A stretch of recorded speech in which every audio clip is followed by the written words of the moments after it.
चलिए topic start करते हैं बेटा। फिर आज का टॉपिक स्टार्ट करते हैं। ठीक है, पोटेंशियल पोटेंशियल एनर्जी वाला टॉपिक हमारा कंप्लीट हो गया।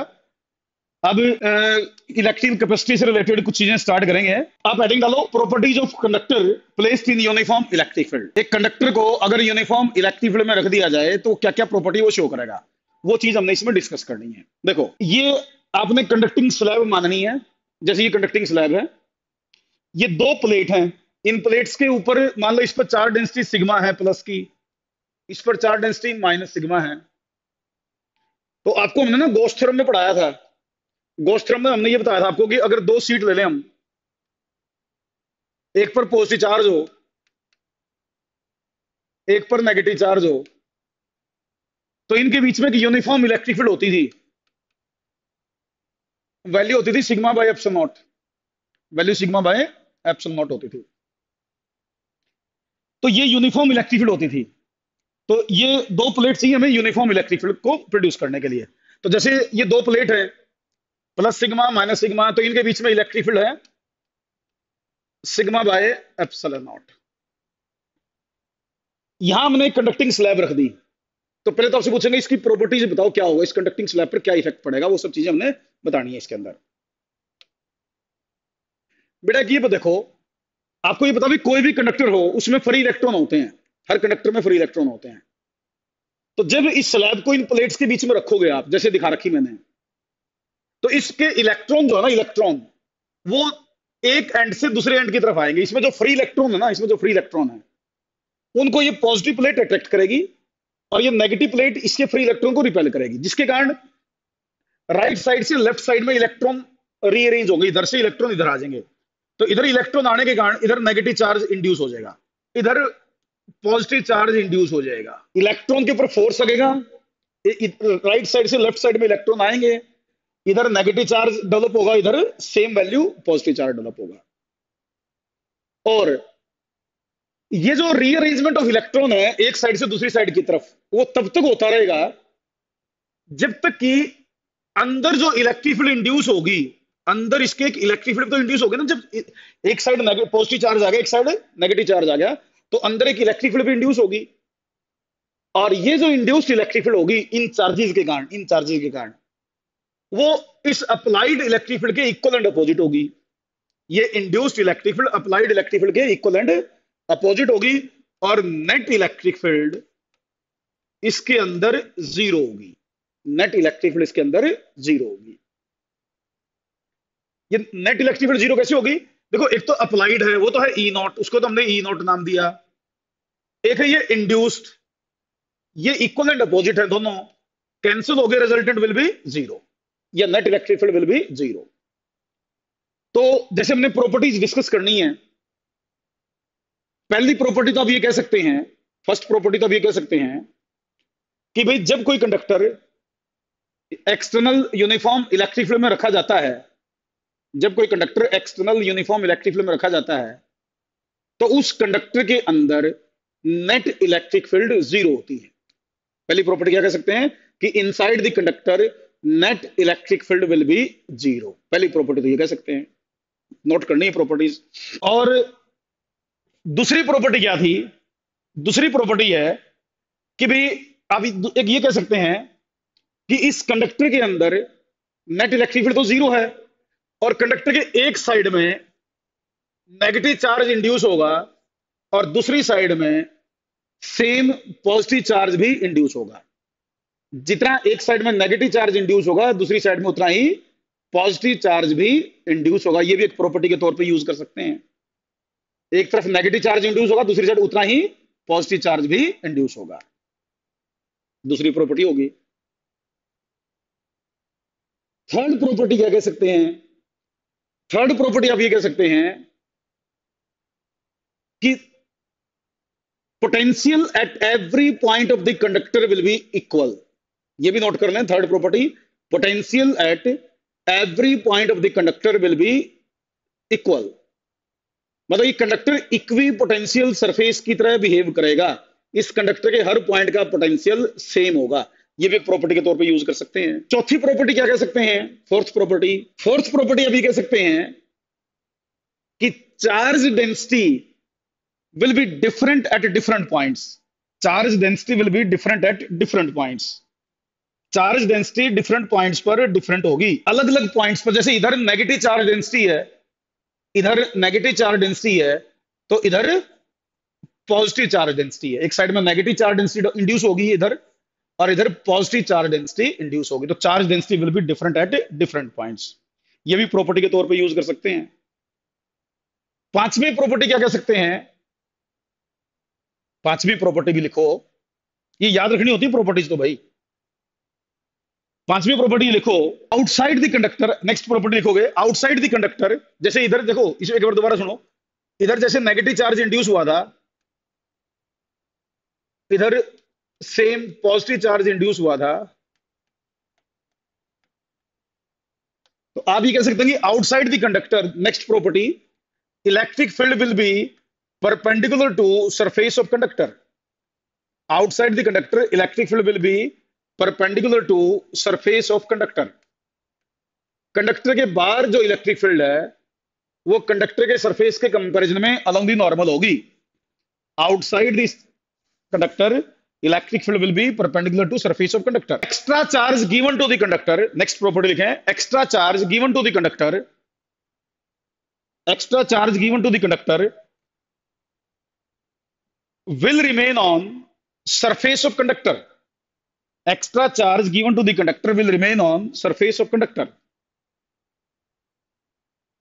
जो भी एक्स्ट्रा चार्ज आप दोगे वो कंडक्टर के सरफेस पर रहेगा। मान लीजिए मैंने कुछ चार्ज दिया इसको, तो चार्ज अंदर नहीं रहेगा इसके। कोई भी चार्ज दोगे तो इसके अंदर नहीं रहेगा, वो चार्ज इसके सरफेस पर आ जाएगा। एक्स्ट्रा चार्ज मान लो आपने कुछ दे दिया इसको, तो that can not resides inside the conductor, वो अंदर नहीं रह सकता, always remains on surface of conductor. तो ये कुछ प्रॉपर्टीज हैं जो आपको ध्यान रखनी होती हैं, जो आपको याद रखनी होती हैं। Okay, clear? नेक्स्ट लिखिए इलेक्ट्रिकल कैपेसिटी और कैपेसिटेंस। इलेक्ट्रिकल कैपेसिटी और कैपेसिटेंस, इसको मैं एक एग्जांपल लेके समझाता हूं। देखो आगे ये जो अब टॉपिक स्टार्ट होगा ना, इलेक्ट्रिकल कैपेसिटी और इलेक्ट्रिकल कैपेसिटेंस, अगले 10 दिन, 10 से 15 दिन बल्कि इसी से रिलेटेड चीजें चलेंगी अपनी। इलेक्ट्रिकल कैपेसिटी, कैपेसिटेंस, कैपेसिटर, उनके कॉम्बिनेशन, उन इन्हीं से रिलेटेड अगला 10-15 दिन का टॉपिक है। ये काफी इंपॉर्टेंट टॉपिक है, स्टार्ट होगा ये। कैपेसिटी और कैपेसिटर से, कैपेसिटर भी आएगा, इलेक्ट्रिकल कैपेसिटर या कंडेंसर। तो शुरू में बेसिक चीजें आएंगी, फिर इसके ऊपर बहुत सारे क्वेश्चंस करवाए जाएंगे। लगभग 10 लेक्चर लगेंगे इसमें। तो मैं एक एग्जांपल लेके समझाता हूं इलेक्ट्रिकल कैपेसिटी का मतलब क्या है। देखो बेटा, आप एक कंडक्टर कंसिडर करो। कंडक्टर, मैं स्फेरिकल कंडक्टर ले रहा हूं एग्जांपल के तौर पर, कंडक्टर कैसा भी हो सकता है।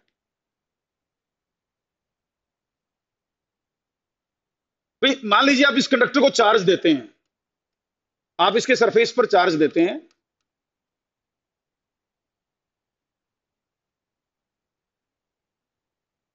तो जब इस कंडक्टर को चार्ज दोगे तो इसका पोटेंशियल राइज करेगा, इसका पोटेंशियल राइज करेगा। चार्ज देते जाओ पोटेंशियल बढ़ता जाएगा, चार्ज देते जाओ पोटेंशियल बढ़ता जाएगा। तो इसका जो पोटेंशियल है वो प्रोपोर्शनल टू चार्ज होगा। Potential will be proportional to charge. जितना ज्यादा चार्ज दोगे उतना इसका पोटेंशियल राइज करता जाएगा। मैं इसको मैथमेटिकली यूं भी लिख सकता हूं, charge is proportional to potential of conductor. Mathematically charge is proportional to potential of conductor. इस चीज को मैंने मैथमेटिकली यूं लिख लिया। और मैं इसको यूं भी लिख सकता हूं, charge is equal to constant into V. Charge is equal to constant into V. C एक कांस्टेंट है, कांस्टेंट ऑफ प्रोपोर्शनलिटी, तो charge can be written as C into V, और C can be written as Q by V. C को मैं Q by we लिख सकता हूं। तो ये जो सी है ना, ये वैसे कांस्टेंट ऑफ प्रोपोर्शनलिटी है, ये कांस्टेंट ऑफ प्रोपोर्शनलिटी है, इसका नाम यहां पर है इलेक्ट्रिकल कैपेसिटी। इसी को बोलते हैं इलेक्ट्रिकल कैपेसिटी। इलेक्ट्रिकल कैपेसिटी या कैपेसिटेंस इसी सी को कहते हैं। तो न्यूमेरिकली अगर मैं चलूं, न्यूमेरिकली चलूं तो चार्ज बाय वी है, ये चार्ज बाय वी है न्यूमेरिकली इलेक्ट्रिकल कैपेसिटी। तो इसकी जैसे मैं यूनिट दिखाऊं, सी जैसे अपने क्यू बाई वी बोला, तो इसकी जो एसआई यूनिट है ना, एसआई यूनिट, वो फेराड है, फेराड। इसकी एसआई यूनिट फेराड है, कैपेसिटी की, इलेक्ट्रिकल कैपेसिटी की। जैसे मुझे लिखना हो 1 फेराड लिखना हो, 1 फेराड, तो वो 1 कूलम बाय 1 वोल्ट के बराबर होगा। 1 farad is equal to 1 coulomb by 1 volt के बराबर आ जाएगा, 1 फेराड। तो कैपेसिटी न्यूमेरिकली तो ये आ गया आपके पास। वैसे इसको हम कई बार यूं कहेंगे, capacity is equal to charge by potential difference. ये बहुत कॉमन इसका फार्मूला है, ये ध्यान रखना चाहिए आपको। Electrical capacity is equal to charge by potential difference. हाँ, कूलम पर वोल्ट, हाँ कूलम पर वोल्ट। देखो ये v हमें ये फार्मूला ज्यादा बेटर है इस केस में। तो जैसे चार्ज बाय पोटेंशियल भी कह देते हैं हम, एक्चुअल में हमें चार्ज बाय पोटेंशियल डिफरेंस याद रखना चाहिए। चार्ज बाय पोटेंशियल डिफरेंस, ये इलेक्ट्रिकल कैपेसिटी का फार्मूला हमें ध्यान रखना चाहिए। तो आपके दिमाग में आएगा भी कैपेसिटी वैसे है क्या, मोटे तौर पर है क्या, इसको कोई डिफाइन करना चाहिए, व्हाट इज इलेक्ट्रिकल कैपेसिटी। तो समझने के हिसाब से बोल दूं, एग्जैक्ट डेफिनेशन तो यही है, वैसे तो डेफिनेशन इसकी यही है, डिफाइन करने का तरीका ये है, charge per unit potential difference ratio is equal to electrical capacity. लेकिन समझाने के हिसाब से बोलूं, अंडरस्टैंडिंग के लिए भी थोड़ा दिमाग में इमेज क्लियर हो कैपेसिटी से रिलेटेड, वो ये है कि भी कोई भी कंडक्टर जो होता है ना, कोई भी कंडक्टर अपने सरफेस के ऊपर चार्ज को स्टोर करके रख सकता है। कोई भी कंडक्टर अपने सरफेस पे चार्ज को स्टोर कर सकता है, सबको पता है। चार्ज गिवन टू, अभी बताया था मैंने कि कोई भी चार्ज दोगे तो सरफेस ऑफ द कंडक्टर पर रहेगा। तो समझाने के लिए अगर मैं बोलूं तो यूं कह सकता हूं, बेसिकली ये एक किस्म से किसी भी कंडक्टर की चार्ज को स्टोर करने की एबिलिटी से रिलेटेड है। कितना वो चार्ज स्टोर करेगा, क्या उसकी चार्ज को स्टोर करने की एबिलिटी, उसी से रिलेटेड है कहीं ना कहीं इलेक्ट्रिकल कैपेसिटी। डेफिनेशन नहीं है ये, अंडरस्टैंडिंग के लिए डेफिनेशन तो यही है, charge per unit potential difference. या यूं बोलो, दूसरे तरीके से यूं कह सकते हो कि इलेक्ट्रिकल कैपेसिटी का मतलब क्या है। इलेक्ट्रिकल कैपेसिटी का मतलब है, जैसे इससे डिफाइन कर देता हूं मैं, सी जैसे Q is equal to C V, इससे डिफाइन कर देता हूं मैं। जैसे मैं ये मान लूं, let V is 1 unit, let V is 1 unit, तो Q is equal to C आ गया। अब यहां से छोटी मोटी डेफिनेशन आप बना सकते हो कैपेसिटी की। वो आप ये कह सकते हो capacity is numerically equal to that charge, लिख लो, चलो चल लिख भी लो इसको। Capacity is numerically equal to that charge which is required, capacity is numerically equal to that charge which is required to change the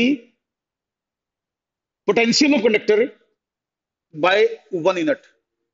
दोबारा सुनो, capacity is numerically equal to that charge which is required to change the potential of conductor by 1 unit। 1 unit potential change करने के लिए, किसी भी conductor का potential 1 unit change करने के लिए जितना चार्ज उस कंडक्टर के ऊपर देना पड़ेगा, उस कंडक्टर को देना पड़ेगा, that is numerically equal to capacity. अगर 1 यूनिट पोटेंशियल बढ़ाना हो, उसके लिए ज्यादा चार्ज देना पड़ गया, 1 यूनिट पोटेंशियल बढ़ाने के लिए ज्यादा चार्ज देना पड़ गया, तो कैपेसिटी ज्यादा है। और कम चार्ज से ही पोटेंशियल जल्दी राइज हो गया, एक थोड़ा सा चार्ज दिया, पोटेंशियल तुरंत 1 वोल्ट पर राइज हो गया, जिसका मतलब कैपेसिटी कम है। जिसको ज्यादा चार्ज देना पड़ेगा पर वोल्ट, उसकी कैपेसिटी ज्यादा है, ये मतलब होता है।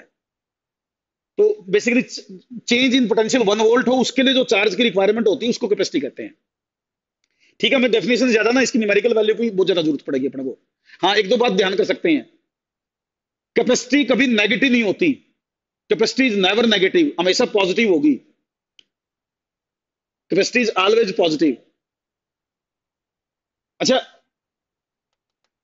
ये तो जैसे बेसिक आइडिया कि Q by V is equal to C, ये बार बार फार्मूला यूज होने वाला, आगे चल के ये फार्मूला बार बार यूज होने वाला है, ये दिमाग में रहे हमेशा। जैसे यहां तो वी मैंने पोटेंशियल बोला था, एक्चुअल में ये वी जो होगा पोटेंशियल डिफरेंस होगा, ये भी नोट कर लेना। वी एक्चुअल में पोटेंशियल डिफरेंस होता है।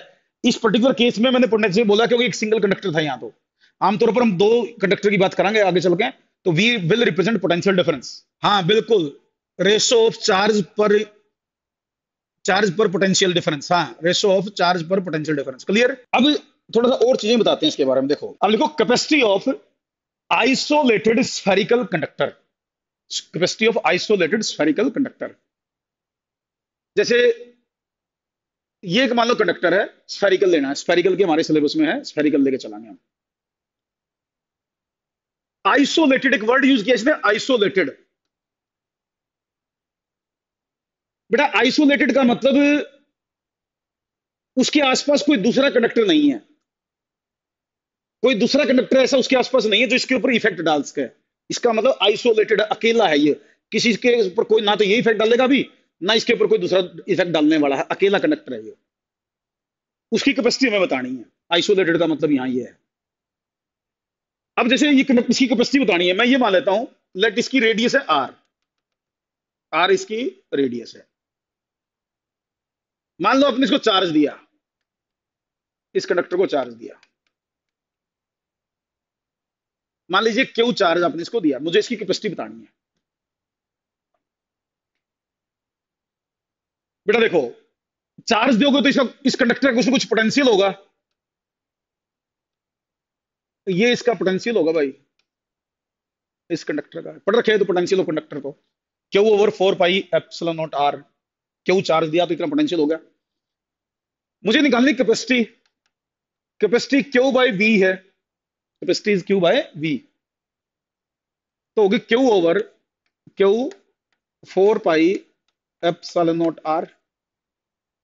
इसमें क्यू से क्यू घट गया, ये पूरी वैल्यू ऊपर आ गई, तो capacity is equal to 4 pi epsilon naught R, ये होगी कैपेसिटी इसकी। तो यहां से याद करो, capacity of isolated spherical conductor, capacity of isolated spherical conductor is 4 pi epsilon naught R. एक आइसोलेटेड स्फेरिकल कंडक्टर की capacity 4 pi epsilon naught R के बराबर होगी, ठीक। तो मतलब ये होगा भी, देखो C proportional to R I, C proportional to R I इस फार्मूले से। इसका मतलब अगर ये कंडक्टर बड़ा ले लोगे तो इसकी कैपेसिटी ज्यादा होगी, कंडक्टर छोटा होगा तो कैपेसिटी कम होगी। तो इसकी कैपेसिटी प्रोपोर्शनल टू साइज होगी, किस्म से रेडियस के प्रोपोर्शनल होगी, रेडियस के प्रोपोर्शनल। एक चीज और देखो, यहां एप्सिलॉन नॉट आया, एप्सिलॉन नॉट, मैं ये मान रहा हूं कि this conductor is placed in vacuum और एयर, ये वैक्यूम या एयर में रखा है, एप्सिलॉन नॉट आ गया।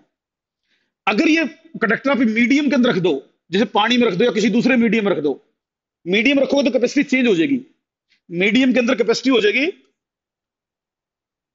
4 pi epsilon medium into R, epsilon medium आ जाएगा, एप्सिलॉन नॉट की बजाय एप्सिलॉन मीडियम आ जाएगा, जिसको हम कह सकते हैं एप्सिलॉन, मतलब capacity in medium is equal to 4 pi K dielectric constant, याद करना डाइलेक्ट्रिक कांस्टेंट भूलना गए हो, एप्सिलॉन नॉट इनटू आर। इसको मैं ये लिख सकता था, तो यहां से मैं लिख सकता था capacity in medium is equal to K capacity in vacuum. ये के है डाइलेक्ट्रिक कांस्टेंट, ध्यान रखियो डाइलेक्ट्रिक कांस्टेंट। तो मीडियम के अंदर कैपेसिटी चेंज हो जाएगी, तो कैपेसिटी, एक तो ये होगा फार्मूला आपका। अब यहीं से ना कुछ चीजें पूछेगा आपसे, कुछ जनरल चीजें पूछी जाती हैं, छोटी छोटी चीजें, कि भी कैपेसिटी किन किन चीजों पर डिपेंड करेगी, किन किन चीजों पर डिपेंड नहीं करेगी, ऐसी कुछ चीजें हमसे पूछेगा। तो वो नोट कर लो, आप नोट करो, इसमें आप लिखिए factors on which capacity depends, factors on which capacity of conductor depends, किस किन किन फैक्टर्स पर कैपेसिटी डिपेंड करेगी, वो लिख लीजिए, इसमें लिखे नहीं होंगे मैंने, हाँ। Factors on which capacity depends, पहला लिखिए आप फैक्टर्स, पहला फैक्टर लिखिए, capacity depends on shape and size of conductor, capacity depends on shape and size of the conductor, capacity conductor के शेप एंड साइज के ऊपर डिपेंड करेगी, शेप एंड साइज के ऊपर, capacity depends on shape and size of the conductor. दूसरा note करिए, shape and size का मतलब कितना बड़ा कंडक्टर, उसका सरफेस एरिया वगैरह क्या, मतलब कुल मिला के ये होता है। नेक्स्ट लिखिए, capacity depends on nature of medium in which conductor is placed, capacity depends on nature of medium in which conductor is placed.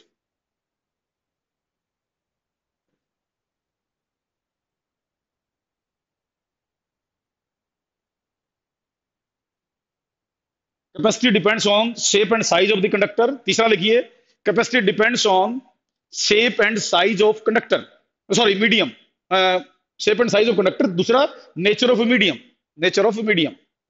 तीसरा पॉइंट और लिखिए, तीसरा पॉइंट और लिखिए, third point, capacity depends on capacity depends on whether conductor is isolated or not. Capacity depends on whether conductor is isolated or not. ये भी point बहुत important है, इसमें बच्चे आमतौर पर इसको ध्यान नहीं देते। कैपेसिटी इस बात पर भी डिपेंड करती है कंडक्टर आइसोलेटेड है या नहीं है। अगर कंडक्टर आइसोलेटेड है ना, आइसोलेटेड है, जैसे मैंने ले रखा है ये आइसोलेटेड, आइसोलेटेड की कैपेसिटी कम होती है। अकेला कंडक्टर हो, उसके आसपास कोई दूसरा कंडक्टर ना रखो तो कैपेसिटी कम होती है। अगर एक कंडक्टर के नजदीक दूसरा रख दोगे ना तो कैपेसिटी बढ़ जाती है। तो इसलिए तीसरा पॉइंट बच्चे आमतौर पर पता ही नहीं होता लोगों को। तीसरे पॉइंट का आमतौर पर ये बोलते हैं कि शेप एंड साइज पर डिपेंड करेगी, नेचर ऑफ मीडियम पर डिपेंड करेगी। ये जो थर्ड पॉइंट है ना कि कंडक्टर आइसोलेटेड है या नहीं है, ये नहीं पता होता, और ये बहुत काम का पॉइंट है, मेन पॉइंट है उसका। Capacity also depends on whether conductor is isolated और नॉट। कंडक्टर आइसोलेटेड है या नहीं है, इसके ऊपर भी कैपेसिटी डिपेंड करेगी। आइसोलेटेड कंडक्टर अगर है, अकेला कंडक्टर अगर है, उसके आसपास कोई दूसरा कंडक्टर नहीं है, तो कैपेसिटी कम होगी। अगर एक के नजदीक दूसरा कंडक्टर भी रख दो तो कैपेसिटी बढ़ जाती है, आइसोलेटेड वाले की कम होती है। अगला पॉइंट नोट कीजिए, अगला पॉइंट नोट कीजिए। इसके बाद नोट करो, factors on which capacity does not depends. Factors on which capacity does not depends. एक तो डिपेंड करने वाले, एक जिन पर डिपेंड नहीं करती। एक तो जिन पर डिपेंड करेगी और एक जिन पर डिपेंड नहीं करती। नेक्स्ट लिखो, capacity of the conductor does not depend on the, does not, जो जिन पर डिपेंड नहीं करती, अब उनकी बात करांगे यहां पे। Capacity of the conductor does not depend on the nature of, does not depend on the nature of material of the conductor. Does not depend on the nature of material of the conductor. Nature of material मतलब conductor होना चाहिए, चाहे वो conductor भाई copper का हो, चाहे वो कंडक्टर एल्यूमिनियम का हो, चाहे वो कंडक्टर सिल्वर का हो, चाहे वो कंडक्टर आयरन का हो, इससे कोई फर्क नहीं पड़ेगा। अगर बाकी चीज सेम है, आप एक जैसे चाहे कॉपर के कंडक्टर ले लो, चाहे भाई आप एल्यूमिनियम के कंडक्टर ले लो, चाहे आप आयरन का ले लो, चाहे सिल्वर का ले लो, गोल्ड का ले लो, सबकी कैपेसिटी सेम होगी। Nature of material of the conductor पर कैपेसिटी डिपेंड नहीं करती है। दूसरा पॉइंट नोट करो, दूसरा पॉइंट, एक तो होगा नेचर पर डिपेंड नहीं करती, दूसरा देखो, capacity of the conductor does not depend on, capacity of the conductor does not depends on whether conductor is solid और conductor is hollow. Conductor solid है या कंडक्टर होलो है, इसके ऊपर भी कैपेसिटी डिपेंड नहीं करती है। Capacity does not depends on whether conductor is solid और कंडक्टर इज होलो। चाहे कंडक्टर सॉलिड हो चाहे कंडक्टर होलो हो, कैपेसिटी विल बी सेम। बच्चे के दिमाग में आएगा भाई सॉलिड या होलो पे डिपेंड क्यों नहीं करती? बेटा देखो, सॉलिड या होलो पे इसलिए डिपेंड नहीं करती क्योंकि चार्ज ने तो सरफेस पे रहना है। कंडक्टर के ऊपर जो चार्ज देते हो कहां रहता है? सरफेस पे रहता है। तो सॉलिड है या होलो से कोई फर्क ही नहीं पड़ता फिर तो इसलिए कंडक्टर सॉलिड है या कंडक्टर होलो है, इसके ऊपर कैपेसिटी डिपेंड नहीं करेगी। ठीक है, मान के दो बात नोट कर लिया आपने, नेचर पर डिपेंड नहीं करेगी, सॉलिड या होलो पर डिपेंड नहीं करेगी। नेक्स्ट लिखो, नेक्स्ट पॉइंट लिखो, capacity of the conductor will not depend on potential of the conductor. क्या बोल गया मैं? Capacity of the conductor will not depends on potential of the conductor. Conductor का खुद का पोटेंशियल क्या है, उस पर कैपेसिटी डिपेंड नहीं करती। पोटेंशियल से कम है चाहे पोटेंशियल ज्यादा है, इससे कोई फर्क नहीं पड़ता, इस पर भी कैपेसिटी डिपेंड नहीं करेगी। नेक्स्ट लिखो, capacity does not depends on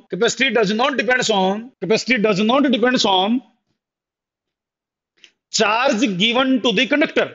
capacity does not depends on charge given to the conductor.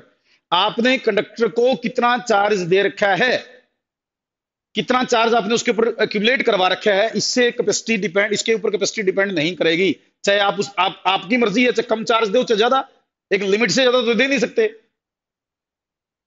तो कितना चार्ज आपने उसके ऊपर एक्यूमुलेट करवाया हुआ है, इससे भी कैपेसिटी चेंज नहीं होती है। तो ये चार मेन फैक्टर हैं जिन पर कैपेसिटी डिपेंड नहीं करती है, जरूर याद रखना है।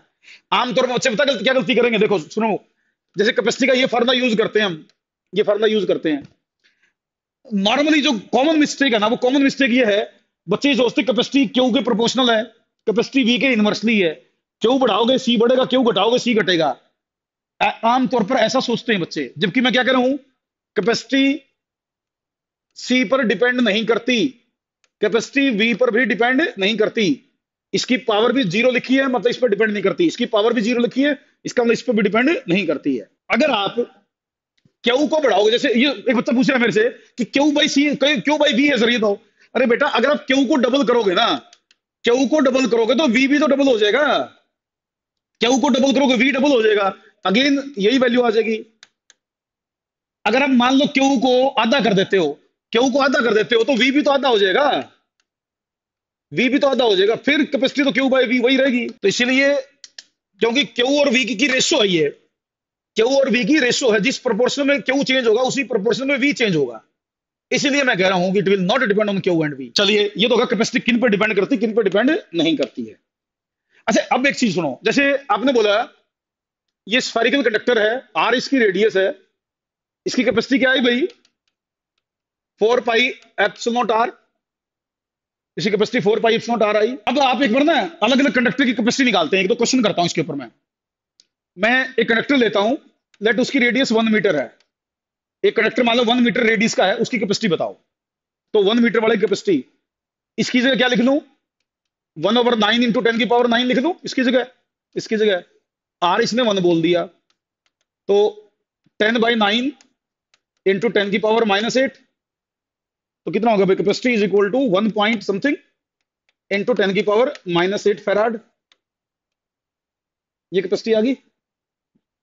मैं कुछ एग्जांपल लेके ना एक पॉइंट समझाना चाह रहा हूं, इसलिए मैं कुछ एग्जांपल ले रहा हूं, रेडियस वेडियस मान के कैपेसिटी निकालूंगा। अब ये देखो, एक मैंने कंडक्टर लिया जिसकी रेडियस 1 मीटर थी, 1 मीटर वाला की कैपेसिटी आई। एक और एग्जांपल लेता हूं, मान लो, मान लीजिए एक कंडक्टर है, उसकी कैपेसिटी 1 फेराड है, कैपेसिटी 1 फेराड है, तो आर निकालिए, कैलकुलेट आर, कैलकुलेट आर, मुझे आर बताइए क्या होगा। तो C is equal to 4 pi epsilon naught R, R बनेगा भाई C over 4 pi epsilon naught, तो 9 into 10 raised to power 9 into 1, तो 9 इंटू 10 की पावर 9 मीटर, ये रेडियस बनेगी। अब एक जो पॉइंट बता रहा हूं उस पर ध्यान दो, उस पर तो ध्यान नहीं दे रहा, पिछली चैप्टर लग रहा है। अब ये जो मेन पॉइंट यहां है, ये देखो, अभी बताओ, एक फेराड कैपेसिटी, एक फेराड कैपेसिटी, एक फेराड कैपेसिटी के लिए कितना बड़ा कंडक्टर चाहिए, कितना बड़ा कंडक्टर चाहिए। अगर एक फेराड कैपेसिटी करनी है, एक फेराड कैपेसिटी करनी, तो कितना बड़ा कंडक्टर सही है, अपने दिमाग में सोचो। 9 इंटू 10 की पावर 9, 9 इंटू 10 की पावर 9 रेडियस का कंडक्टर चाहिए, मतलब अर्थ से भी 1000 गुना बड़ा, अर्थ से भी 1000 गुना बड़ा अगर कोई कंडक्टर होगा ना, उसकी भी, उसकी कैपेसिटी 1 फेराड होगी। अगर कोई कंडक्टर, देखो इसमें 10 की पावर 9 आ रहा है, 10 की पावर 9, लगभग 1000 गुना बड़ा होगा अर्थ के कंपैरिजन में। तो इसका मतलब एक फेराड कैपेसिटी आमतौर पर किसी भी कंडक्टर की नहीं होती, किसी भी कंडक्टर की कैपेसिटी 1 फेराड नहीं होती। 1 farad is very very big unit, बहुत बड़ी यूनिट है। आमतौर पर जो भी कंडक्टर होंगे ना, जो भी कंडक्टर होंगे, उनकी कैपेसिटी 1 फेराड से काफी कम होगी, हजारों गुना कम होगी। एक फेराड कैपेसिटी के लिए तो इतना बड़ा कंडक्टर चाहिए भाई, 10 की पावर 9 आ रहा है इसमें, मतलब अर्थ से भी 1000 गुना बड़ा होगा लगभग। तो इसलिए आपसे ये पूछा जाता है, आपसे ये पूछा क्वेश्चन, पता क्या कहेगा, वो ये कहेगा भाई एक्सप्लेन करो, एक्सप्लेन करके बताओ कि 1 farad is a very big unit of capacity, 1 farad बहुत बड़ी यूनिट, समझाओ। तो आप ये एग्जांपल ले लो, कैपेसिटी 1 फेराड मान लो, रेडियस निकाल के देखो, तो आप फिर बताओ कि 1 फेराड की कैपेसिटी करने के लिए इतना बड़ा कंडक्टर चाहिए, इतना बड़ा कंडक्टर होगा तो कैपेसिटी 1 फेराड होगी, वरना हो ही नहीं सकती। इसका मतलब आम रूटीन में कैपेसिटी 1 फेराड होती ही नहीं किसी की भी, क्योंकि कंडक्टर इतने बड़े थोड़े नहीं होते भाई, छोटे मोटे कंडक्टर लेते हैं, किसी की रेडियस आधा मीटर है, 50 सेंटीमीटर है, 20 सेंटीमीटर है, बड़ा से बड़ा 10-20 मीटर का ले लेंगे हम, तो इतना बड़ा कंडक्टर थोड़े ले सकते हैं यहाँ पे। तो इसलिए 1 फेराड किसी की कैपेसिटी आमतौर पर नहीं हो सकती। 1 farad is a very big unit of capacity, आप यूं कहेंगे, बहुत बड़ी यूनिट है। मैं अर्थ को, अर्थ की कैपेसिटी निकाल के देखता हूं, अर्थ की कैपेसिटी, अर्थ की रेडियस ये होती है ना, ये अर्थ की रेडियस है, कैपेसिटी निकाल के देखना, इसको मीटर में कन्वर्ट करके, मीटर में कन्वर्ट करके कैपेसिटी निकाल के देखो अर्थ की। देखो कितनी आती है। अगर मैं अर्थ के बराबर कंडक्टर भी ले लूं ना, अर्थ के बराबर, उसकी कैपेसिटी निकालियो। अगर अर्थ के बराबर भी कैपेसिटर ले लिया जाए तो 6.4/9 इंटू 10⁻³ और जब सोल्व करोगे ना, जब इसको सोल्व करोगे तो ये आएगा 0.711 इंटू 10⁻³ अर्थ की कैपेसिटी ये आती है। अर्थ से तो बहुत बड़ा। अब अर्थ के बराबर देखो, अर्थ की कैपेसिटी ये आई है इसको हम लिख सकते हैं capacity of the earth is equal to 711 into 10⁻⁻6 farad, मतलब 711 माइक्रोफैराड। 711 माइक्रोफैराड अर्थ की कैपेसिटी मानेंगे हम, 711 माइक्रोफैराड। अब अर्थ की कैपेसिटी 711 माइक्रोफैराड है। माइक्रो 10⁻⁻6, 1 माइक्रो का मतलब है 10⁻⁻6 फैराड। तो अब अर्थ की कैपेसिटी भी 1 फैराड नहीं है, तो नॉर्मल कंडक्टर की तो कैपेसिटी 1 फैराड होने के चांस ही नहीं है। तो अर्थ की कैपेसिटी 711 माइक्रोफैराड के बराबर आती है। वैसे ना आगे के लिए एक पॉइंट ध्यान रखना, एक पॉइंट और नोट कर लो इसके साथ साथ। अगर कोई आपसे अर्थ की कैपेसिटी की न्यूमेरिकल वैल्यू पूछे ना, अर्थ की कैपेसिटी की न्यूमेरिकल वैल्यू पूछे तो ये होगी 711 माइक्रोफैराड। ठीक है, बता दिया हमने 711 है, लेकिन ये तो ठीक है, कोई न्यूमेरिकल वैल्यू पूछे तो ये है। लेकिन कई बार ना, जैसे कोई आपको अर्थ की कैपेसिटी की वैल्यू किसी नॉर्मल कंडक्टर से के कंपैरिजन में पूछे, किसी नॉर्मल कंडक्टर के कंपैरिजन में, सुनो मेरी बात को नोट करना, ये पॉइंट ध्यान देना इस बात को। आमतौर पर जो कंडक्टर जिनसे हम डील करते हैं, आप उनका साइज सोचो अपने दिमाग में। जैसे पेन है, पेन कोई कंडक्टर मानो, अब इसे थोड़ा बड़ा ले लूं, 1 मीटर का, 2 मीटर, 10 मीटर, 50 मीटर का कंडक्टर ले लूं मैं, तो अर्थ के कंपैरिजन में जो आम कंडक्टर हम लेते हैं अपनी डेली लाइफ की बात करो, तो नॉर्मल कंडक्टर अर्थ से काफी छोटे हैं। नॉर्मल कंडक्टर अर्थ से काफी छोटे हैं, कह सकता हूं कि नहीं कह सकता हूं? तो इसका मतलब नॉर्मल कंडक्टर की कैपेसिटी अर्थ के कंपैरिजन में, कंपैरिजन कर रहा हूं मैं, कंपैरिजन कर रहा हूं, पॉइंट को नोट करना, नॉर्मल कंडक्टर की कैपेसिटी अर्थ के कंपैरिजन में काफी कम होगी, क्योंकि कैपेसिटी साइज पर डिपेंड करती है। अर्थ के साइज को मैं इनफाइनाइट कह सकता हूं। एक आम कंडक्टर जिनसे हम डेली लाइफ में डील करते हैं, उनके कंपैरिजन में क्या मैं अर्थ के साइज को इनफाइनाइट मान सकता हूं? अगर मैं अर्थ के साइज को इनफाइनाइट मान सकता हूं, तो एक नॉर्मल कंडक्टर के कंपैरिजन में अर्थ की कैपेसिटी को इनफाइनाइट भी तो कह सकता हूं। अगर मैं कंपैरिजन करूं तो मेरे ख्याल से तो कह सकता हूं, कोई इसमें दिक्कत नहीं होनी चाहिए। इसीलिए कई जगह देखोगे आप, कई जगह लिखा मिलेगा आपको, capacity of the earth is considered infinite, capacity of the earth is considered infinite, यूं लिखा मिलेगा। एक्चुअल में वो नॉर्मल कंडक्टर के कंपैरिजन में इनफाइनाइट है, नॉर्मल कंडक्टर के कंपैरिजन में इनफाइनाइट है, क्योंकि आम जो कंडक्टर जिनसे हम डेली लाइफ में नॉर्मली डील करते हैं वो काफी छोटे होते हैं, उनका साइज अर्थ से काफी छोटा होता है, तो उनकी कैपेसिटी भी अर्थ से काफी छोटी होती है। तो इसलिए हम अर्थ की कैपेसिटी को इनफाइनाइट बोल देते हैं कई बार। जैसे ये फार्मूला है ना, C is equal to Q by V और V is equal to Q by C, इस फार्मूले से तो C को हम इनफाइनाइट लेके, C को इनफाइनाइट लेके V को 0 कर देते हैं, V को 0 कर देते हैं, potential of the earth 0, potential of the अर्थ 0 बोल देते हैं हम। लेकिन मैंने कहा ना कंपैरिजन में कोई वैल्यू पूछे, देखो देखो इस क्वेश्चन को समझ लो, कई बार 4 ऑप्शन दे रखी हो, 4 ऑप्शन में इनफाइनाइट ना दे रखे हो, ये इस तरह न्यूमेरिकल वैल्यू दे रखी हो तो इस पर टिक कर दो। अगर कहीं इनफाइनाइट ऑप्शन दे रखी हो तो इनफाइनाइट पर टिक कर दो। ये उसमें फिर ये नहीं मिलेगी पक्का, या तो ये मिलेगी या इनफाइनाइट मिलेगी, 4 ऑप्शन में से एक ही चीज मिलेगी, ऐसा नहीं दोनों दे देगा। तो आगे से ना हम रूटीन में कई बार बोलेंगे हम capacity of the earth is infinite, routine में बोलेंगे, तो समझ लेना कि ये अंडरस्टूड है कि कंपैरिजन में सर बोल रहे हैं, या बुक्स में भी कंपैरिजन में ही लिखा होता है वो एक बार शुरू में बता दिया भी रिलेटिव टू नॉर्मल कंडक्टर से हम बात करते हैं, तो इसलिए उसको इनफाइनाइट बोल देते हैं। क्लियर? ठीक है।